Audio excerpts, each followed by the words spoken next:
Welcome to Kishore academy. இந்த வீடியோவில் 10th standard English letter writing format பார்க்க போகிறோம். ஸோ இதில் ரெண்டு விதமாக இருக்குது. ஒன்று ஃபார்மல் லெட்டர், இன்னொன்று இன்ஃபார்மல் லெட்டர். ஃபார்மல் லெட்டர்னால் நம்ம அஃபிஷியலாக யாருக்காவது எழுதுறது, ஒரு புக் ஸ்டோருக்கோ இல்லை ஒரு ஆஃபீஸ்க்கு கம்ப்ளைண்ட்டாவோ அந்த மாதிரி எழுதுறது தான் ஃபார்மல் லெட்டர்.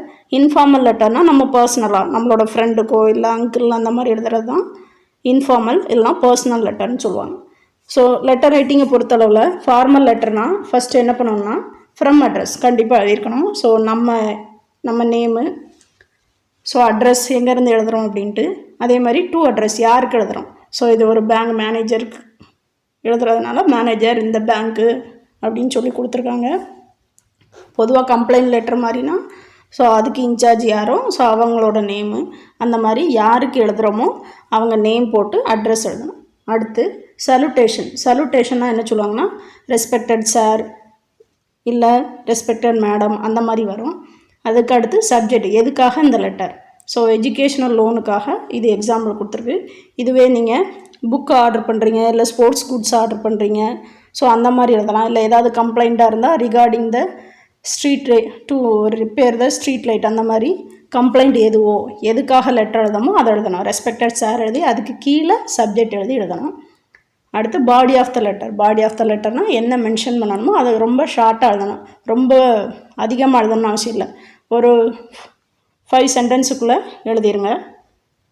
அடுத்து சப்ஸ்கிரிப்ஷன் அப்படின்னா தேங்கிங் யூ சொல்லிட்டு யுவர்ஸ் ஃபெய்த்ஃபுல்லியா. ஸோ இது அஃபிஷியல் லெட்டர். ஸோ இதில் கண்டிப்பாக ஃபெய்த்ஃபுல்லி ஒபீடியன்ட்லி ஒரு டீச்சருக்கோ இல்லை ஒரு ஹெச்எம்க்கோ எழுதுறது இருந்தால் ஒபீடியன்ட்லி அந்த மாதிரி லெட்டராக அந்த மாதிரி மென்ஷன் பண்ணணும்.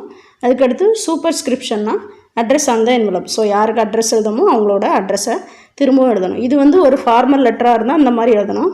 ஃப்ரம் டு அட்ரஸ் எழுதி ரெஸ்பெக்டட் சார் இல்லை மேடம், அது கீழே என்ன சப்ஜெக்ட் எதுக்காக லெட்டர் எழுதணும், அப்புறம் அதோட கண்டென்ட்டு, அப்புறம் கீழே யுவர்ஸ் ஃபெய்த்ஃபுல்லியா இல்லை ஒபீடியன்ட்லியா அந்த மாதிரி எழுதணும். கீழே அட்ரஸ் அந்த என்வலப் கண்டிப்பாக எழுதணும். இதுவே ஒரு பர்சனல் லெட்டராக இருந்தால் சைடில் என்ன எழுதணும்னா டேட்டு, ஊர் ரைட் சைடில் எழுதிட்டு மை டியர் ஃப்ரெண்டு இல்லை டியர் அங்கிள் அந்த மாதிரி ஸ்டார்ட் பண்ணணும். அங்கே வந்து ரெஸ்பெக்டட் போடுவோம், பர்சனல் லெட்டரில் வந்து டியர் போடுவோம்.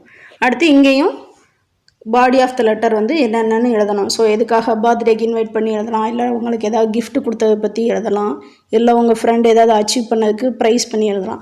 ஸோ அந்த மாதிரி அதை எழுதிட்டு கீழே யுவர்ஸ் லவ்விங்லி. ஸோ அங்கே என்ன போடுவோன்னா ஃபெய்த்ஃபுல்லி, இங்கே வந்து யுவர்ஸ் லவ்விங்லி. ஸோ அதே மாதிரி இங்கே அட்ரஸ். ஸோ அஃபிஷியல் லெட்டருக்கு தான் ஃப்ரம் டு ஃபஸ்ட்டே போடுவோம்.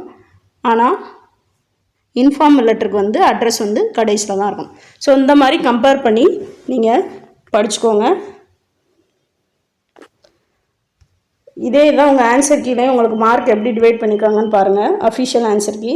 ஸோ ஃப்ரம் டு அட்ரஸ் எதுனா 1 மார்க்கு. டேட்டு சல்யூட்டேஷன்னா சொன்னேன்ல ரெஸ்பெக்டடாக இல்லை டியரா அந்த மாதிரி.